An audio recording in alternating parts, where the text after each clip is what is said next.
Welcome to இன்னைக்கு என்ன செய்தி. இன்றைக்கி நம்ம பார்க்க போகிறது வந்து ஐயனார் துணை சீரியலோட ரிவ்யூ தாங்க பார்க்க போகிறோம். அப்புறம் அந்த நிலா வந்து சத்தம் போட்டுட்டு சேரன் கிட்ட கோச்சிக்கிட்டு உள்ளே போயிடுவாங்க இல்லையா. அப்போ இவர் கொஞ்ச நேரம் நின்று வருத்தப்படுறாரு சேரன். அதுக்கப்புறம் என்ன பண்ணுறாரு, போய் கதவை தட்டி தட்டி பார்க்குறாரு. நிலா உள்ளே இருப்பாங்க. கதவை தட்டி தட்டி வாப்பா வெளியில் வாப்பா அப்படின்னு ஏதோ கூப்பிட ட்ரை பண்ணுவார் சமாதானப்படுத்த. அவர் சத்தத்தை கேட்டுமே என்ன பண்ணுறாங்க, அப்படியே உள்ளேயே உட்காந்துருக்காங்க. சரின்னு சொல்லிட்டு இங்கே வந்து சோழன்கிட்டேயும் மன்னிப்பு கேட்பாரு. அவன் போயிருந்தேன் அப்படின்னு சொல்லி கோவத்தோடு அவரை இது பண்ணி விட்டுட்டு அவனும் கோச்சிக்கிட்டு வெளியில் போயிடுவான். அதுக்கப்புறம் பார்த்திங்கன்னா வீடே ஒரு மாதிரி அமைதியாக ஆகிடும். அப்புறம் பார்த்திங்கன்னா சேரன் வந்து இந்த சந்தா வீட்டுக்கு போகிறாரு. போய் அங்கே போய் நடந்ததெல்லாம் சொல்கிறாரு. அவங்க ஃப்ரெண்டுக்கிட்டேயும் அவங்கக்கிட்டேயும் சொல்லி அழுகிறாரு இந்த மாதிரி.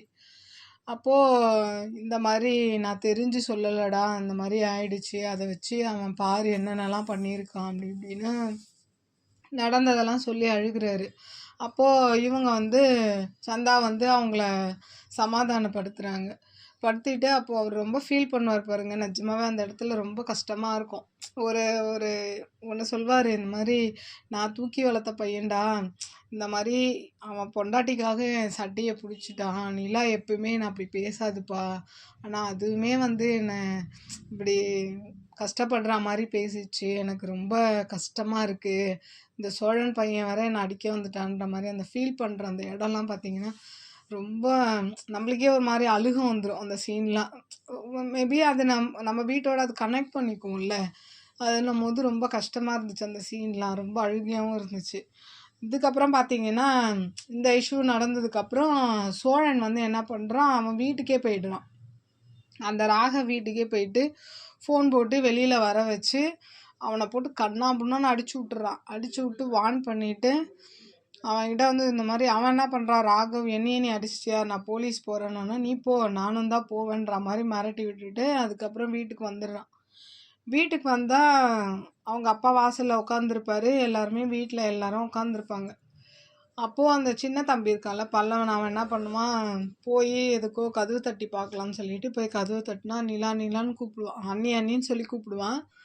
வந்து கதவு திறப்பான். வாங்க அண்ணி வெளியில் பேசுறதுக்கு வாங்க அண்ணின்னொன்னே இவ பிடிச்சி கண்ட மெனிக்கு பேசி விட்டுருவா. என்ன சும்மா மனநிலை என்னன்னு தெரியாதா, உனக்கு எல்லா டைமும் நான் வந்து பேசிகிட்டு இருக்குமா, நீ என்ன குழந்தையா, அப்படி இப்படின்னு பிடிச்சி கண்ணாமண்ணான்னு கத்துவான்.